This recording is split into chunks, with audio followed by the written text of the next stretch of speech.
Micromanaging, multiple emails, the reply all. Oh. I know. It's The reply all. some people hit the reply all button. Some of those things annoy the employees or employer.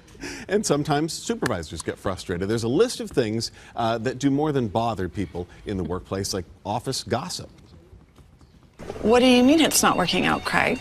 I mean, I just introduced you to my parents. Psst, Craig and Sheila broke up. What? Really? Craig and Sheila broke up? No. Craig and Sheila broke up. No. She's okay. Never liked that guy. Oh, that was Craig and Sheila broke up. Craig and Sheila. As long as office gossip travels fast, you can count on Geico saving folks money. Craig and Sheila broke up. Joining us with advice about common breaches of workplace etiquette that drive your boss crazy, social skills and business etiquette trainer Rosalinda Randall. She's the author of Don't Burp in the Boardroom. Great to see you again. Great, thank you to be here. Okay, you know, people complain, everybody complains about, well, different things depending on which office you work in, but a lot of times it's that company meeting. There's always meetings, and a lot of employees will, you know, complain about that. What should we know about meetings when people run late or missing meetings? What can be done about that? Well, first of all, be consistent, you know, from the boss's perspective, be consistent, and is it optional or not? Some bosses, you know, don't state that, and the employees choose to go or not. Well, they should state that it is not optional, and then that way people go. And also not showing up for meetings from an employee standpoint really shows poor judgment. You don't want to be a part of the team, and you may miss out on information. Right. So again, make it mandatory or not. And if there are a couple of employees who just don't show up, even though it's mandatory, have a private meeting with them, tell them that it is, and you know, usually it's cleared up. Another common complaint, being distracted during meetings. Oh my goodness, so many people go in and it's all about the food and the beverages and the last bagel that they've got to get, you know, their favorite bagel. You've been to our meetings then. Yeah. Okay, yeah. We had some and the people fall asleep recently. And also cell phones, as you just showed. Yeah. There are some managers that I've spoken to that say no cell phones allowed in meetings. They provide a pen and paper if you want to take any notes.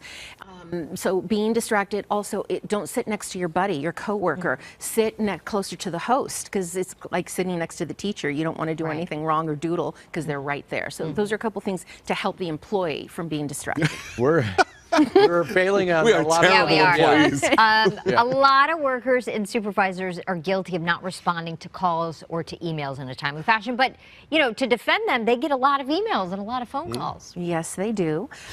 What is kind of an unwritten etiquette rule is 24 to 48 hours, business hours, you have to respond to a call or an email.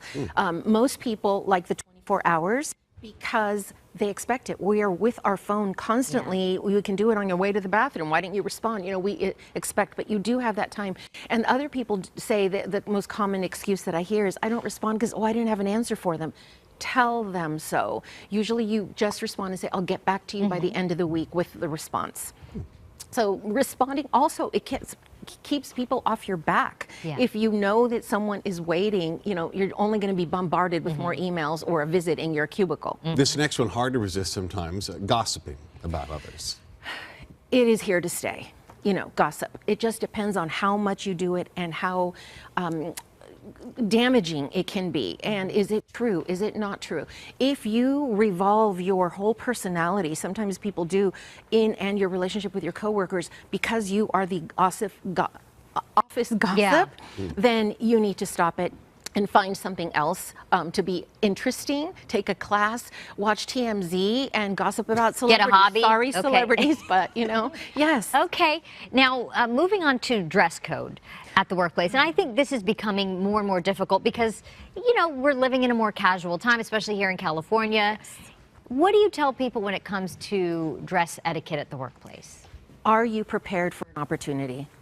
Are you prepared for that Tinder swipe, even, you know, to go out on a date, even for that purpose, you know, personal purpose? But if your boss never sees that you are able to dress up or a little bit or once in a while, they may look you over when it comes time to, you know, a client. Or they say dress for the job you want. That's what it is, and dress according. Use your boss's dress as a guideline, and maybe dress a notch below, but even on occasion, so that you can prove that you are capable of more than sitting in your cubicle in your cargo pants and, sweatshirt. Yeah, yeah.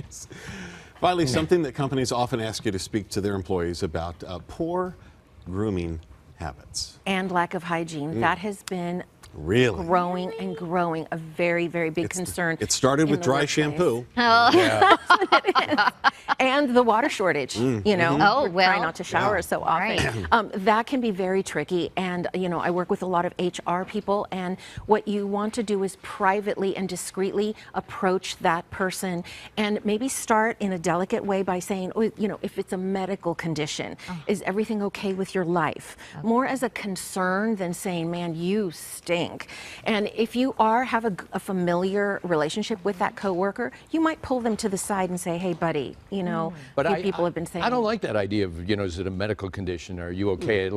Hey, Maybe what? just leave a little bottle of Febreze with a bow on it. I don't want people asking me that. Yeah, I'm fine. I'm fine. Just because I didn't shower this morning. But don't be saying I'm sick all of a sudden, because then the gossip thing kicks in. Yes. And it's Mark Krisky's not well. All right. I agree with you, but that is the tact that to be Be sensitive. careful with agreeing with him. Yeah, Yes. yeah. But I do. But basically, you're saying everyone bathe before you Please. go to work. Yes, and if you don't bathe that day, at least put on clean clothes, fresh clothes, so Yeah. you don't have the Just compost. Little smell. spritz of cologne. Just something. bathe that. Yeah. Okay? Rosalinda Randall is a social skills and business etiquette trainer and author of Don't Burp in the Boardroom. You can learn more at her website. Follow her on Twitter as well. Thank you as always. Thanks for being Thank here. you. It's a Appreciate pleasure. it. We learned something. We did. Don't learned know a if we'll lot. do it, but we learned.